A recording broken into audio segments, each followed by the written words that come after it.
네,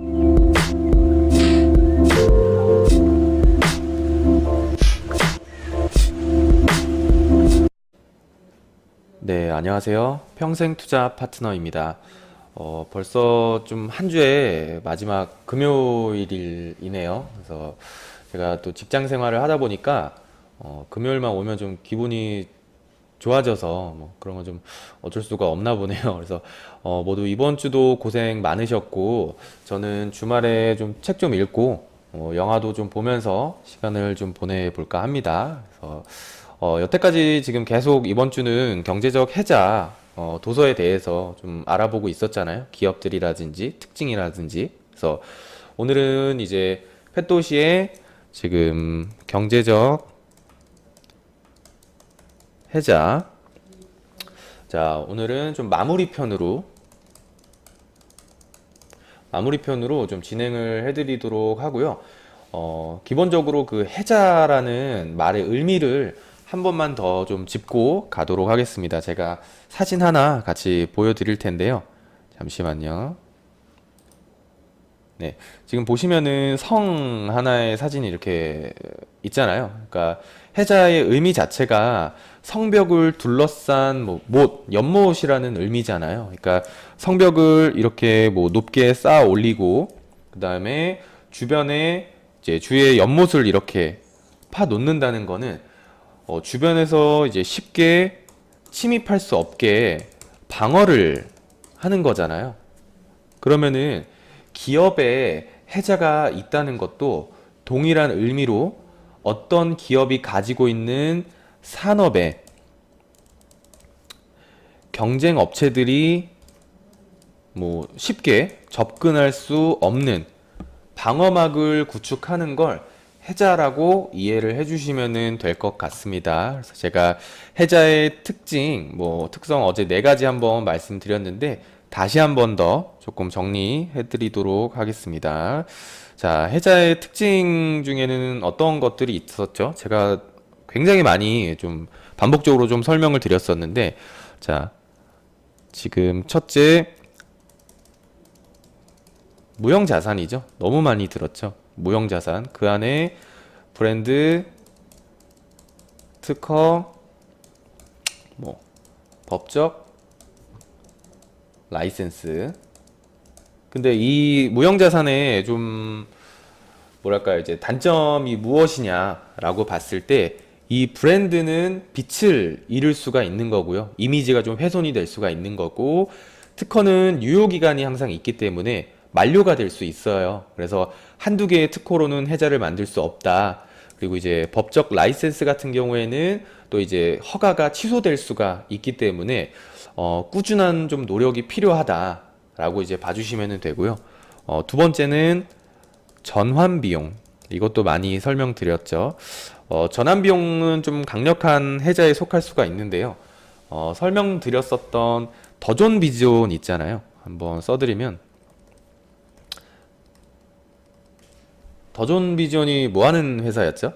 그러니까 기업들의 회계 관리라든지 인사 관리, 영업 관리 등등 뭐 클라우드라든지 그런 이제 관리 프로그램을 제공하는 이제 서비스 제공하는 업체예요. 근데 이 회사를 한번 프로그램을 이제 이용하게 됐을 때 적응을 하고 사용을 하면은 다른 회계 프로그램으로 옮겨가는 그 전환 비용이 많이 발생해서 계속 쓸 수밖에 없는 해자를 뜻하는 거고요. 또 이제 세 번째, 네트워크 효과.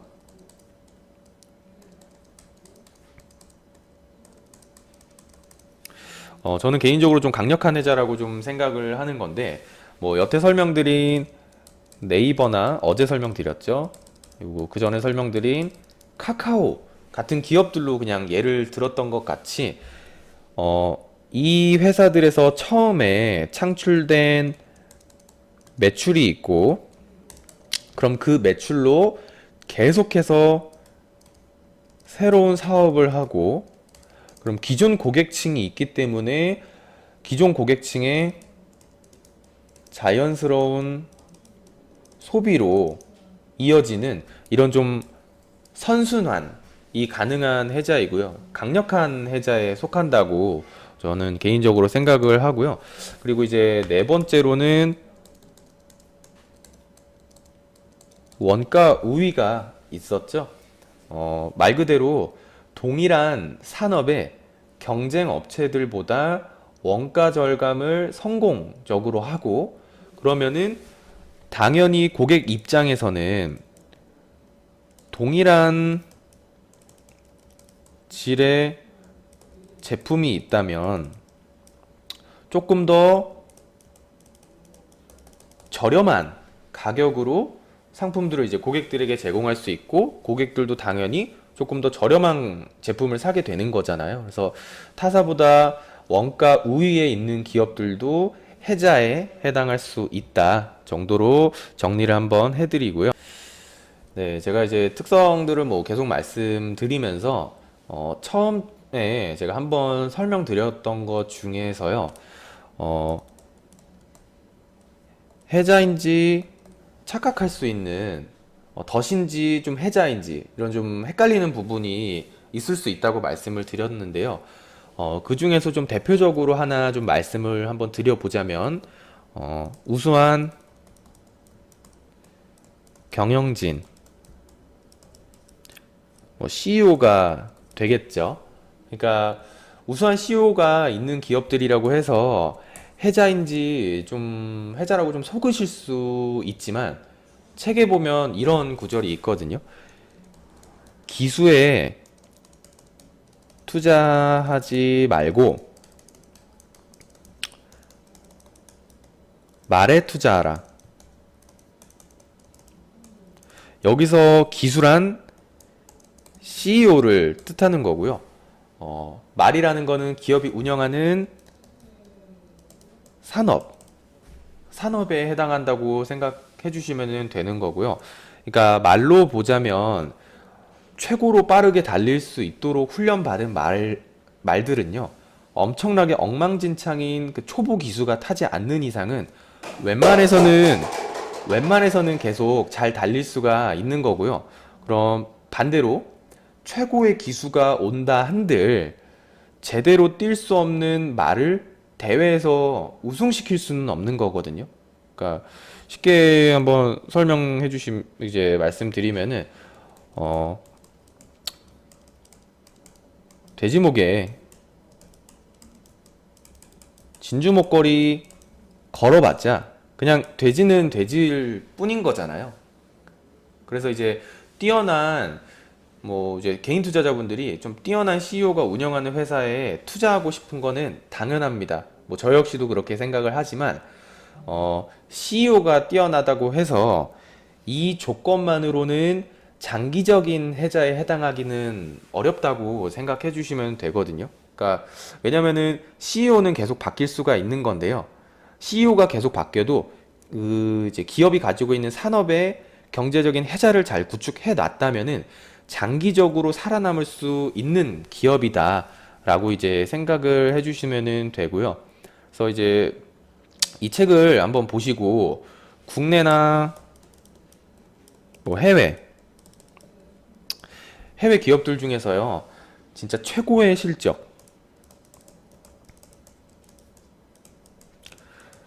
실적들을 자랑하고 튼튼한 기업들을 찾아보시면은요, 분석을 한번 해보시면은 아까 말씀드린 그 이제 네 가지의 특성 중에서 웬만해서는 해자에 해당하는 부분을 좀 많이 찾아보실 수 있을 거예요. 그래서 저는 이 경제적 해자라는 이 책을 꼭 한 번씩은 좀 읽어보시기를 적극 추천드리고요. 그리고 이제 책을 한번 보시고 본인들이 소유한 종목을 꼭 한번 직접 한번 분석해 보시면은 굉장한 도움이 저는 될 거라고 생각을 하고요. 뭐 경제적인 해자가 있는 기업이라고 해서 지금 당장 뭐 주가가 이렇게 막 오르거나 그러진 않잖아요. 그러니까 단지 좋은 종목을 추려 놓을 때의 기본적인 부분이다라고 생각을 하시고 책을 접근을 해주시면은 굉장히 좋겠다. 당연히 주식을 하면서 적자 기업을 회원님들께서 뭐 매수를 한다는 건 말이 안 되는 거거든요.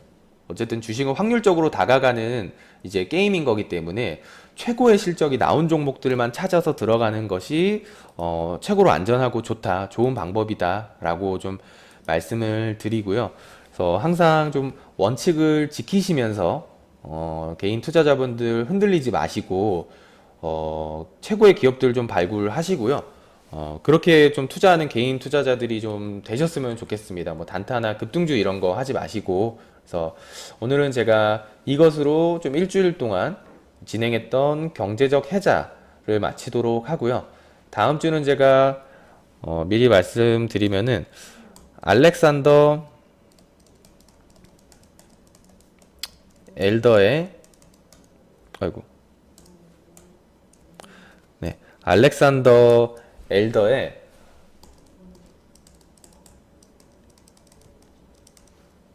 심리투자 법칙이라는 책을 좀 읽어드리면서 설명드리도록 하겠고요.